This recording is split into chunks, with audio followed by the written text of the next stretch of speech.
अभय दुबे जी, अब आप बताइए कि कांग्रेस पार्टी कहां छीटती है? 125 ये ले जा रहे हैं 152 में से और 110 ये ले जा रहे हैं 152 में से। तो आपके लिए पास क्या बच रहा है? कुछ फीडबैक है सर कि मतलब शून्य था ना पिछली बार, उसके पहले एक भी लग पाएगा या क्या मामला रहेगा अभय जी? ये देखो, दोनों राजनीतिक दलों की बुद्धि शून्यता। मतलब 152 सीटों में से 235 पहले ही बांट ली। दोनों आकंठ भीषण भ्रष्टाचार में डूबे हैं। और ये तो सत्ता के अतिथि कलाकार हैं अजय आलोक जी, इसलिए ये ममता बानो कर रहे हैं। अगर ये पार्टी बदल लेंगे ना तो मियां मोदी करेंगे। आज ही मोहम्मद इफ्तेखार की नाव में प्रधानमंत्री जी ने यात्रा की और ये प्रचारित किया कि देखो मोहम्मद इफ्तेखार की नाव में मैं घूम रहा हूं। आपने मछली खाकर फोटो डालने की बात कही, तो साहब ये असम का भी चुनाव होता ना, तो जो हेमंत बिस्वा शर्मा कह रहे हैं कि घर में गाय का मांस खाने की सलाह देता हूं, तो वो भी फोटो डालते, जैसे सनबोर सुल्लई ने डाला मेघालय से गाय का मांस खाते हुए कि मैं मैसेज देना चाहता हूं कि बीजेपी गाय का मांस खाती है। इस सारे नैरेटिव से अलग बात सुनिए। भीषणतम राशन के घोटाला ममता दीदी के राज में हुआ है। कोविड के समय का जो राशन गरीबों के लिए था वो 10,000 करोड़ रुपए का स्कैम हुआ। शिक्षा का घोटाला उनके राज में हुआ है। बेटियां सुरक्षित नहीं है, 3.7 कन्विक्शन रेट है। तो उम्मीद किससे करेंगे? पर भी तो बता दीजिए सर, अब तो वोटिंग हो गई है पहले फेज का एनालिसिस कर रहे हैं अभय जी। भी बताया अभय जी, पहले फेज का एनालिसिस तो करिए, कांग्रेस की कितने सीटें आ रही हैं? तो वोटिंग हो गई है पहले फेज की। हाँ देखिए अंजना जी, पहले भी अमित शाह साहब ने जो कहा उनकी बड़ी किरकिरी हुई, उन्होंने बढ़ चढ़ के सीटें बताई थी। जनता पर हमको भरोसा है, जनता का प्रतिसाद कांग्रेस के साथ है। दोनों को देख लिया, 10 साल से वहां देखा, हाथरस देखा, उन्नाव देखा, मणिपुर देखा कि कैसे बर्बरता से मणिपुर में व्यवहार हुआ, प्रधानमंत्री नहीं बोले। दिल्ली में हमने देखा बेटियों का क्या हाल हुआ। तो 9,000 करोड़ का इलेक्टरल बॉन्ड का स्कैम हमने देखा देश में क्या हुआ। 10 रुपए की झालामुरी खाई प्रधानमंत्री जी ने और 10,000 करोड़ का चंदा खा गए।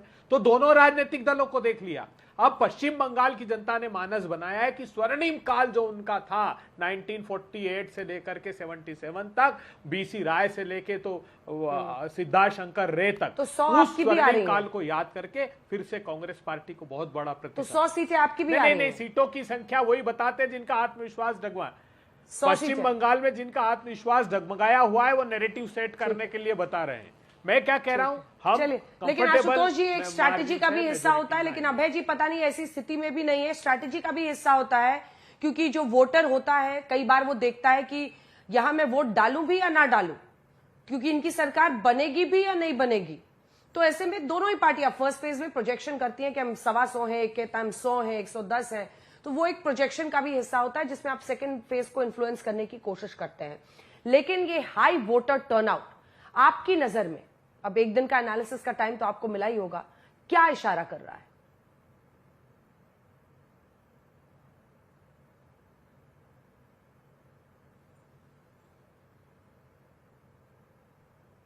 आशुतोष जी।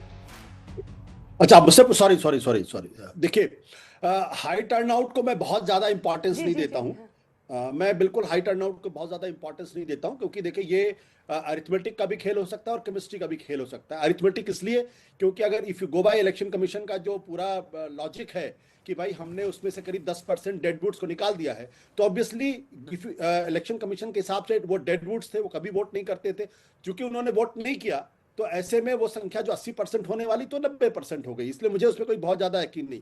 दूसरा, जहां तक केमिस्ट्री का सवाल है, कुछ लोग ये कह रहे हैं कि ये बदलाव का वोट नहीं बल्कि बदले का। एक काउंटर है इसका, एक काउंटर है कि इसका मतलब ये भी है कि 3,60,00,000 वहां पर वोटर हैं आशुतोष जी। 3,34,40,000 वोटर निकले हैं। ये एब्सोल्यूट नंबर में भी आप देखिए तो बहुत बड़ी संख्या है। नहीं, बिल्कुल मैंने कहा ना कि अगर आप डेड वुड्स को निकाल दे जो इलेक्शन कमीशन के हिसाब से अगर है, तो जाहिर सी बात है चाहे वो 80% अगर वो होते तो 80% पोलिंग होती, वो नहीं है तो 92% पोलिंग होगी। जो फर्क आया वो 1 या 2% का फर्क आया है। मेरा साफ तौर मानना है कि जो लोग ये कह रहे हैं कि ये बदले का वोट है वो, और जो कह रहे हैं बदलाव का वोट है, दोनों इससे बिल्कुल जस्टिफाई नहीं होता है कि वहां 80% पोलिंग हुई या 90% पोलिंग हुई है। हाँ, ये बात जरूर है कि इस पूरे एसआईआर की पूरी प्रक्रिया ने ममता बनर्जी को एक फायदा जरूर पहुंचाया कि जो एंटी इनकम्बेंसी, जो 15 साल की एंटी इनकम्बेंसी थी, उसकी वजह से जो लोग वोट करते या उस आधार पर तय करते हैं ममता बनर्जी को जिताना या हराना है, वो मुद्दा जरूर डाइल्यूट हुआ है। और किस हद तक वो डाइल्यूट हुआ है इस पर तय होगा कि 4 तारीख को जो नतीजे आएंगे उसमें बीजेपी आगे निकलती है या फिर ममता बनर्जी आगे निकलती है। इसमें कोई दो राय नहीं कि ममता बनर्जी के खिलाफ एंटी इनकम्बेंसी थी और काफी एंटी इनकम्बेंसी, तो कोई मामूली एंटी इनकम्बेंसी नहीं थी। और कोई भी सरकार जो 10 से 15 साल सत्ता में रहती है उसके खिलाफ एंटी इनकम्बेंसी होती है, लोगों की नाराजगी होती है और लोग अपने आप करना चाहते हैं। लेकिन ममता बनर्जी ने एसआईआर के मसले को जिस तरीके से सुप्रीम कोर्ट के सामने गई, उन्होंने अपने आप सिर्फ एंटी इनकम्बेंसी नहीं होती है, एक और परेशानी जो हम लोगों को जमीन पर ग्राउंड में दिख रही है, रिपोर्टर्स भी बता रहे हैं, वो ये है कि 15 साल होते होते नेता भी आपस में, जिसको कहते हैं ना कि एक महत्वाकांक्षाओं की लड़ाई हो जाती है, आप सत्ता को फॉर ग्रांटेड लेने लगते हैं, आप जो संघर्ष करते हैं कि भाई पार्टी को जिताना है, पार्टी को, ममता दी को सीएम बनाना है, वो कहीं पर पीछे रह जाता है और सीटों के अंदर ही, पार्टी के अंदर ही कहीं ना कहीं एक दूसरे के पैर खींचने की, और कई सीटों पर ये बात सामने आ रही है। इसीलिए एक हेल्दी डेमोक्रेसी में किसी भी पार्टी को और किसी भी नेता को 2 टर्म से ज्यादा नहीं दिया जाना चाहिए, क्योंकि वेस्टेड इंटरेस्ट पैदा हो जाते हैं। जब और बंगाल तो वो राज्य है जहां 25 साल तक वहां पे कांग्रेस की सरकार थी, उसके बाद 32 साल तक वहां लेफ्ट की सरकार थी, अब 15 साल का। इसका मतलब ये कि जब कोई भी पार्टी इतने लंबे समय तक सत्ता में रहेगी तो उसमें वेस्टेड इंटरेस्ट पैदा होगा, और ये वेस्टेड इंटरेस्ट उसमें डेवलपमेंट में बाधक होंगे। ये वेस्टेड इंटरेस्ट आम आदमी पार्टी की इच्छाओं आकांक्षाओं का दमन करने में भी कोशिश करेंगे। इसलिए जो बात आप करें, मैं उस बात से पूरी तरीके से सहमत हूं। वेस्टेड इंटरेस्ट पैदा हुआ है, आप बंगाल जाइए, कलकत्ता जाइए, आपको इस बात का एहसास होता है। लेकिन ममता बनर्जी ने इस पूरे मामले को, जैसे सुप्रीम कोर्ट में गई, अपने आप को पेश किया कि मैं I am a protector of the people, मैं बंगाल के लोगों के लिए लड़ रही हूं कि बंगला बोलने की वजह से अगर उनको बांग्लादेशी घोषित किया जा रहा, जो नारा उन्होंने दिया, इसलिए मैं सुप्रीम कोर्ट तक आपके लिए लड़ूंगी। तो उन्होंने पूरे मामले को इमोशनलाइज करने की कोशिश की और उसमें काफी हद तक वो कामयाब मुझे दिखाई पड़ी है। ठीक है, ठीक है।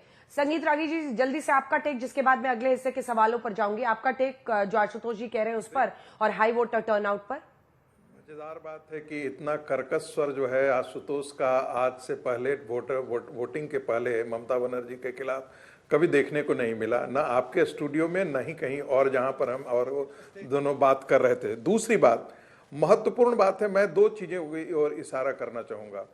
देखिए, ममता बनर्जी का जितना वोट मिलना था वो पिछली बार वो ऑप्टिमम लेवल पर था। 90% से ज्यादा मुसलमानों ने पिछली बार भी ममता बनर्जी को वोट किया था।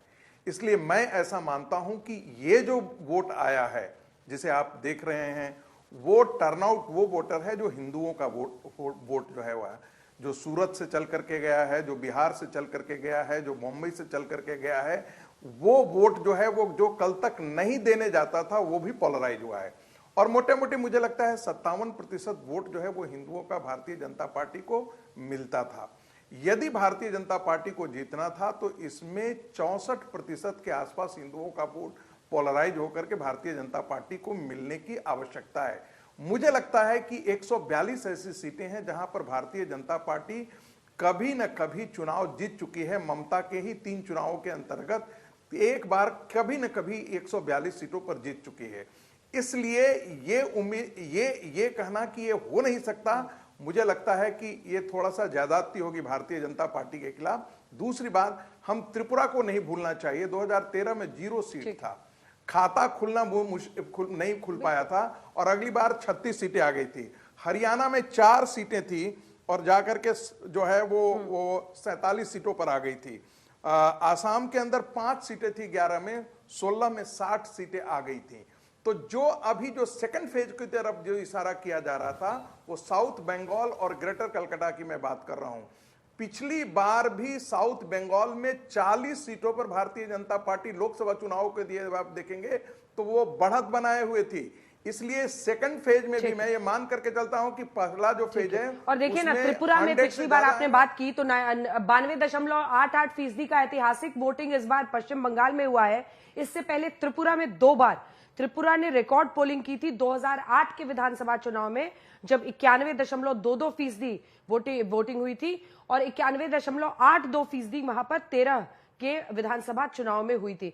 लेकिन अब मैं आपके पास आना चाहती हूँ अजय आलोक जी, कई लोग ये मान रहे हैं कि ऐसा मुमकिन है, ऐसा हो सकता है कि बीजेपी की सरकार बदले।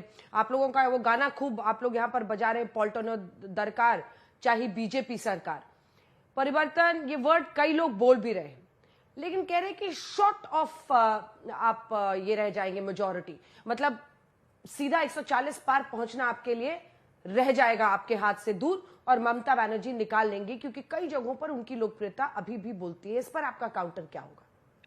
देखिए अंजना जी, विशफुल थिंकिंग की कोई अंत नहीं है ना, सब कोई अपने अपने हिसाब से विशफुल थिंकिंग करते रहेंगे। अब आशुतोष भी आज विशफुल थिंकिंग कर रहे हैं बहुत अच्छे तरीके से। अब जहां तक रहा भय जी, अंजना जी आप भी घूम रही है कलकत्ता में, काफी जगह गई हैं, आपने शो वो किया राजतिलक में, एक आध कांग्रेस का झंडा उंडा कहीं दिखा क्या, या कोई कार्यकर्ता सम्मेलन? महाराज आपको कार्यकर्ता है नहीं, 296 जितने आपके आदमी थे उनको आपने चुनाव लड़वा दिया, कोई घर से बाहर नहीं निकल रहा है, यहाँ बात कर रहे हैं आप बड़ी बड़ी। कांग्रेस तो कोई लड़ाई भी नहीं है, कांग्रेस अवाम था।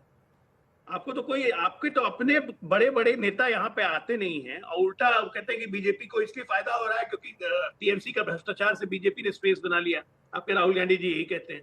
आप हैं कहाँ पे? आप तो सिकुड़ते साफ हो रहे हैं, तो इस यहाँ बंगाल में आपकी जरूरत नहीं है कमेंट्री की। दूसरी बात ये, मैं ये कह रहा हूं कि हम तो मान के चल रहे हैं ना अंजना जी कि हम 5 बार से चुनाव हार रहे हैं, हम तो जीत नहीं रहे, लेकिन 3 से 77 यहां तक हम बढ़े हैं। आज 77 की उस जमीन से हमें जाना है 150 प्लस, जो कि हम जा रहे हैं, हमें ये विश्वास है, और जनता हमें बता रही है कि आप जा रहे हैं। हम कलकत्ता प्रेसिडेंसी जहां पे हम 18 सीट जीते थे पिछली बार, आप ये सोचिए कि उसमें लगभग, अभी आप ही दिखा रही थी, कुल मिला के 142 सीटों में से लगभग 120 सीटें ऐसी हैं जहां पे हिंदू डोमिनेंस 60 to 80% के बीच में है, जहां पिछली बार हम हारे थे। ये एक भद्रलोक का एरिया एब्सोल्युटली डिसिल्यूजन हो चुका है टीएमसी से, जिस ढंग से टीएमसी के वर्कर यहाँ पे काम करते हैं। अगर आप कलकत्ता के किसी क्लब में जाइएगा, किसी मोहल्ले में पूछिएगा, तो कट मनी, क्लब मनी, हर चीज चलता है। एक गरीब आदमी अगर घर बनवाना चाहता है तो उसको क्लब को पैसे देने पड़ते हैं। क्लब वाले उसको बताते हैं कि यहाँ से जाके ईंटें लेना है, यहाँ से जाके छड़ लेना है, यहाँ से जाके सीमेंट लेना है, तब तो वो घर बना पाएगा। हर चीज में पैसा है, हर चीज में करप्शन किंग अभिषेक बनर्जी बन चुके हैं, उनका संरक्षण है। ये चुनाव तो ममता बनर्जी लड़ भी नहीं रही है।